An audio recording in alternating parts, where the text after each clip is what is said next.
आज जो मैं आपको सुना रहा हूं कहानी, शायद सुनने के बाद आपकी आंखों में आ जाएगा पानी। ये कहानी लगन, समर्पण, निष्ठा और साथ की है।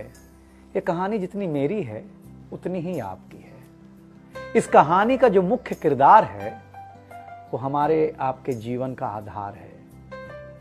वो आपके लिए ज़्यादा, अपने लिए कम बनी है। हाँ जी, बिल्कुल सही समझ रहे हैं आप। वो हमारे आपकी पत्नी है। वो हमारी आपकी पत्नी है।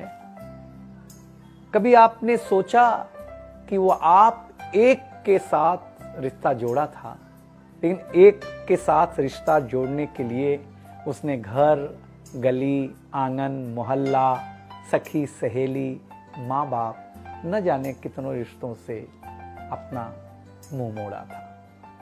याद करिए, जब आपके साथ ब्याही थी और आपके घर आई थी तो बहू, भाभी, दुल्हन, न जाने कितने नामों के साथ बुलाई जाती थी। ये सुनकर के वो मन ही मन मुस्कुराए जाती थी। घर के सारे लोग उसी के भरोसे रहते थे। शायद इसीलिए अंग्रेजी में हम उसे हाउसवाइफ कहते थे। कुछ ही दिनों तक उसने दुल्हन होने का आनंद जिया। फिर झाड़ू, पोछा, बर्तन, चूल्हा, चौका, इन सब ने उसको जकड़ लिया।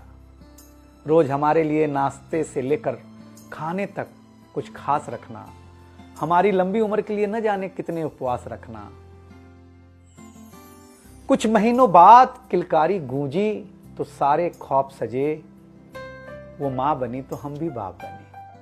जैसे जैसे वो उम्र की सीढ़ियां चढ़ती गई, जैसे जैसे वो उम्र की सीढ़ियां चढ़ती गई, जवाबदारियां कुछ न कुछ रोज बढ़ती गईं। एक तरफ बच्चे पे नजर, दूसरी ओर मैं ऑफिस के लिए लेट न हो जाऊं इस बात का डर। सब कुछ बराबर हो, कुछ रह न जाए, और इस बात पर भी ध्यान कि गैस पर रखा हुआ दूध कहीं बह न जाए। घर वालों की फरमाइशों का चूल्हा जो एक बार चलता, घर वालों की फरमाइशों का चूल्हा जो एक बार जलता, तो कब सुबह, कब शाम, कब रात हो गई उसे पता ही नहीं चलता। इन व्यस्तताओं के बीच समय का चक्र कुछ इतना तेजी से चला, मुन्ना कब मनोज हो गया, मुन्नी कब सुमन, पता ही नहीं चला। अब तक जो था प्यार, अब उसने अपना नाम बदल करके रख लिया था तकरार। बेटी को लेकर के कहना कि कुछ ज्यादा ही मन बढ़ा रखा है, तुम्हारे प्यार ने इसको सर पे चढ़ा रखा है। अब तो वो मुझे भी देने लगी थी ताना, अब तो वो मुझे भी देने लगी थी ताना, ऑफिस में ही रहा करो ना, 2-4 घंटे के लिए घर के आना। शादी के इतने दिनों बाद भी आज भी हमें सुनना पड़ता है कि न जाने कौन सा पाप किया था जो आपके साथ ब्याह किया था। और ये तो रोज की थी कहानी।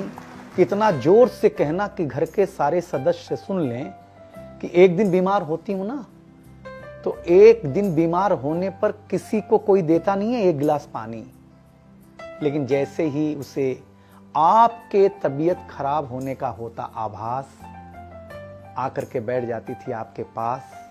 याद तो होगा ना, वो मीठी बातों के साथ माथे पर विक्स लगाना और साथ में कान में यह भी कहना कि कल सुबह अगर अच्छा ना लगे तो फिर ऑफिस मत जाना। लेकिन एक दिन समय ऐसे मोड़ पर ले आता है जहां बदल जाता है जिंदगी का ताना बाना। थाली में रोटी रखते हुए उसका ये कहना कि बेटी जवान हो गई है, क्या अब लड़का भी मुझे ही ढूंढने होगा जाना।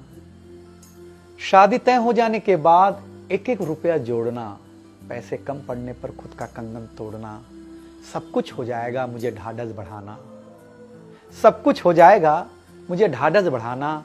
विवाह का गीत खुद रोते हुए गाना। याद तो होगा ना आप लोगों को ये गुजरा हुआ जमाना। कुछ समय बाद जब हम जवाबदारियों से मुक्त हो जाते हैं तो कुछ ज्यादा ही धर्मयुक्त हो जाते हैं। उम्र के अंतिम पड़ाव पर हम बीमारियों के बीच जीने लगे हैं। बिना शक्कर की चाय पीने लगे हैं। लेकिन सच ये है कि जब तक हमारी आपकी पत्नी साथ है, चाय मीठी हो न हो, लेकिन जिंदगी में पूरी मिठास है।